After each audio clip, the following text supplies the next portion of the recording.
The immigration boom touched new heights in a novel way. About 80 people made history at London Airport on the first flight of the great airlift inaugurated by the Canadian government. From Heathrow and Prestwick, 25,000 will fly to begin a new life in the Dominion. The fare, £71.10, about half the normal cost. Canada can't have too many good type people from Great Britain. Business is booming too at Australia House, especially, they tell us, since Suez and the rent bill made thousands doubtful about the future. Even before that, enterprising folk were looking beyond the shores of Britain. It's in the blood. People from this island have always gone out to put the imprint of freedom upon far-off lands. And no less than Canada, Australia says welcome to skilled men not afraid to work. Can I help you at all? I'm a motor mechanic. Yes. If I go to Australia, can I be sure of work?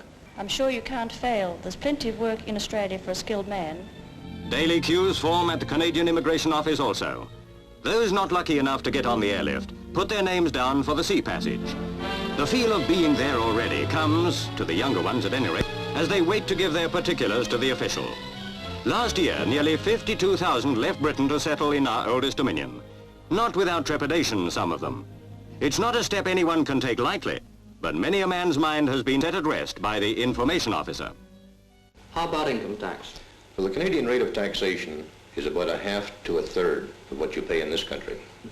On my present wage of £15 a week with 2 children, how much would I pay? In that tax bracket, you'd pay absolutely no tax at all. What about the general standard of living? You'll find that very much higher than in the United Kingdom.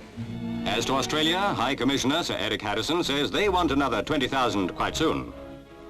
You see, Australia offers wonderful opportunities for both men and women who wish to seek a wider field for their talents. It is indeed a land of distant horizons with a vigorous and healthy people. It is indeed a land of sunshine and opportunity. The motor mechanic had no more doubts. I've made up my mind I'm going to Australia. Well, I hope you're doing the right thing. I'm staying here. God brought at my time of life, I feel like a foreigner. They feel crowded at home, the men and women who are emigrating. They're tired of the sweat and grind, sometimes in rather grim houses. And though there's little unemployment, the competition's terrific. Promotion's a long way off. Then the taxation.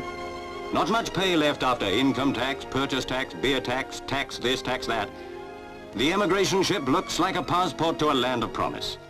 All going aboard must have felt that way, including that garage mechanic.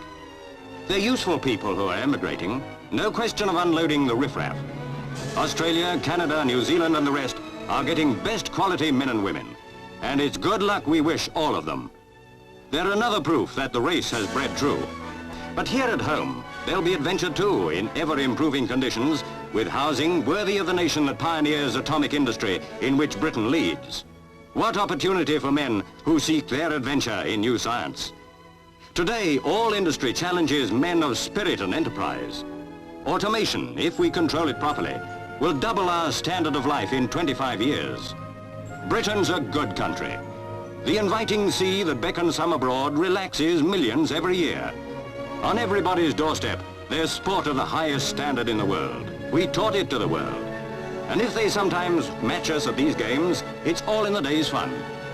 The men who emigrate and those who stay are all sons of the motherland, Great Britain, that always did and always will breed a race second to none in the world.